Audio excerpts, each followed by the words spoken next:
નમસ્કાર, આપ સર્વેનો ધાર્મિક વર્લ્ડમાં ફરીથી હાર્દિક સ્વાગત છે। મિત્રો, આપણા હિન્દુ ધર્મમાં દેવશયની એકાદશી અને દેવ ઉઠી એકાદશીનું ખૂબ જ મહત્ત્વ માનવામાં આવે છે।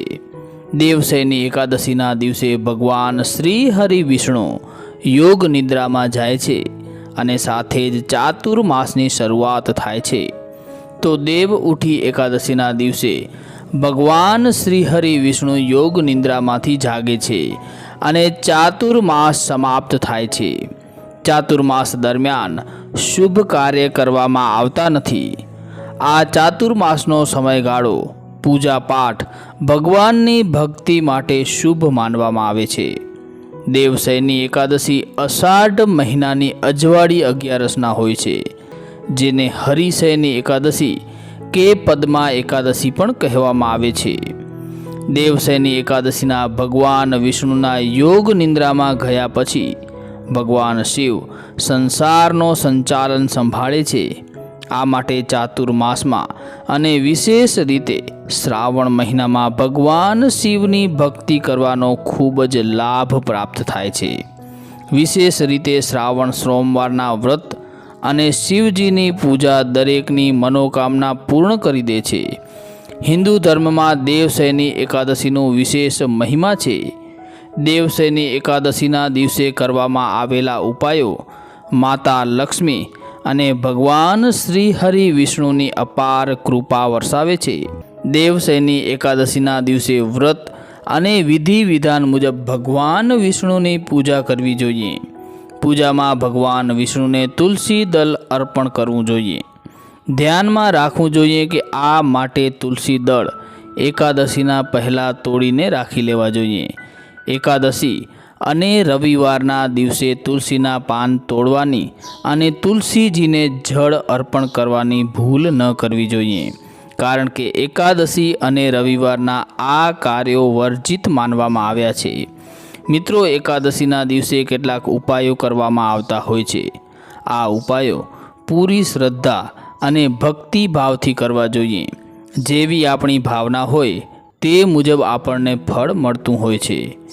દેવશયની એકાદશીના દિવસે માતા લક્ષ્મીની પૂજા કરવી જોઈએ।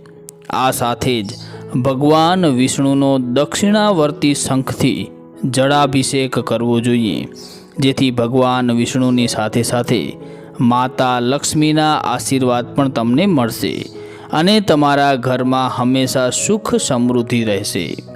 દેવશયની એકાદશીના દિવસે જ્યારે તમે ભગવાન શ્રી હરિ વિષ્ણુની પૂજા કરો ત્યારે પૂજા દરમિયાન 1 રૂપિયાનો સિક્કો ભગવાન વિષ્ણુની પાસે મૂકી દેવો જોઈએ અને જ્યારે પૂજા સંપન્ન થાય ત્યારે આ 1 રૂપિયાના સિક્કાને લાલ કપડામાં બાંધીને તમારી તિજોરીમાં રાખી દેવો, અથવા તો તમે જ્યાં ધન રૂપિયા રાખો છો તે જગ્યાએ આ 1 રૂપિયાનો સિક્કો લાલ કપડામાં બાંધીને રાખવો જોઈએ।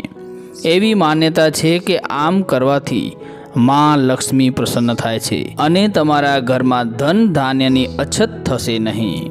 દેવશયની એકાદશીના દિવસે કરવામાં આવતા અન્ય કેટલાક ઉપાયોની વાત કરીએ તો આર્થિક સંકટ દૂર કરવા માટે દેવશયની એકાદશીના દિવસે ભગવાન શ્રી હરિ વિષ્ણુને કેસર મિશ્રિત દૂધનો અભિષેક કરવો જોઈએ અને સાથે ભગવાન વિષ્ણુને પ્રાર્થના કરવી જોઈએ કે તમારા જીવનમાંથી તમામ આર્થિક સમસ્યાઓ દૂર થઈ જાય। ભગવાન વિષ્ણુની કૃપાથી તમારા જીવનમાં ચાલી રહેલ આર્થિક સમસ્યાઓનો અંત આવી જશે। સારા સ્વાસ્થ્ય માટે એકાદશીના દિવસે દક્ષિણાવર્તી શંખમાં ગંગાજળ ભરીને ભગવાન વિષ્ણુનો અભિષેક કરવો જોઈએ। આમ કરવાથી તમારું સ્વાસ્થ્ય સુધરશે અને જો તમારા ઘરમાં કોઈ સદસ્ય બીમાર છે તો આ મહાન ઉપાય કરવાથી તેમને પણ ઘણો ફાયદો થશે।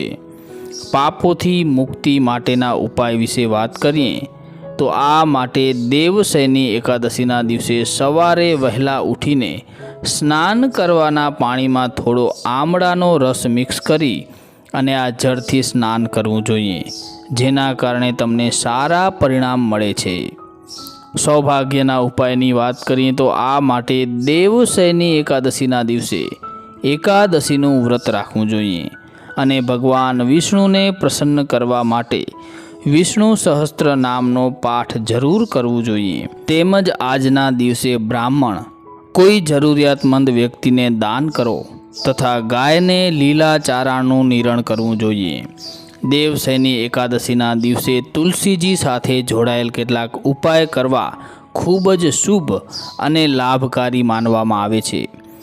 તુલસીજીની વિશેષ ધાર્મિક માન્યતા છે અને તુલસીજીને માતા કહીને સંબોધિત કરવામાં આવે છે. ધાર્મિક માન્યતાઓના આધારે તુલસીજી ભગવાન વિષ્ણુને પ્રિય છે અને એકાદશીના દિવસે તુલસી પૂજા કરવાથી સ્વયં ભગવાન વિષ્ણુ પ્રસન્ન થાય છે. માનવામાં આવે છે કે એકાદશીની પૂજામાં તુલસીજીની સમક્ષ ઘીનો દીવો પ્રગટાવવો શુભ માનવામાં આવે છે. એકાદશીના દિવસે 11 વખત તુલસીજીની પરિક્રમા કરવાથી જીવનમાં ખુશીઓ આવવાના યોગ બને છે. પૂજાના ભોગમાં તુલસીજીના પાનનો ઉપયોગ કરવામાં આવે છે અને પંજરીમાં પણ તુલસી દલ મૂકવામાં આવે છે. તુલસીજીને લાલ ચુંદડી ચડાવવી એ ખૂબ જ શુભ માનવામાં આવે છે. આમ કરવાથી દાંપત્ય જીવનમાં આવી રહેલ મુશ્કેલીઓ દૂર થાય છે અને દાંપત્ય જીવન સરસ રીતે ચાલે છે. દેવશયની એકાદશીથી ચાતુર્માસનો પ્રારંભ થાય છે.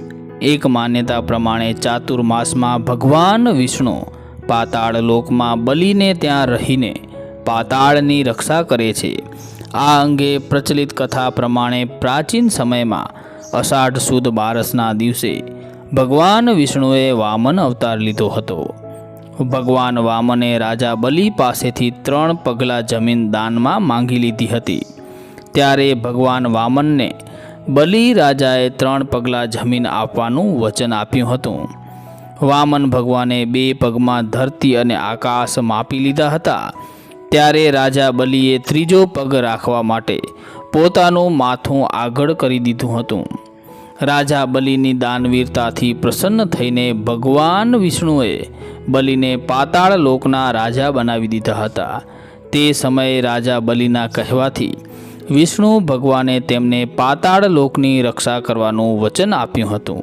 પોતાનું વચન પૂર્ણ કરવા માટે દર વર્ષે વિષ્ણુ ભગવાન પાતાળ લોકમાં રાજા બલિને ત્યાં રહીને પાતાળની રક્ષા કરે છે. તો મિત્રો, અમને આશા છે કે આ માહિતી આપને જરૂરથી પસંદ આવી હશે. માટે વિડીયોને લાઈક કરવાની સાથે સાથે તમારા ગ્રુપમાં વધુને વધુ શેર કરજો. જય શ્રી કૃષ્ણ, જય માતાજી, હર હર મહાદેવ હર. ધન્યવાદ.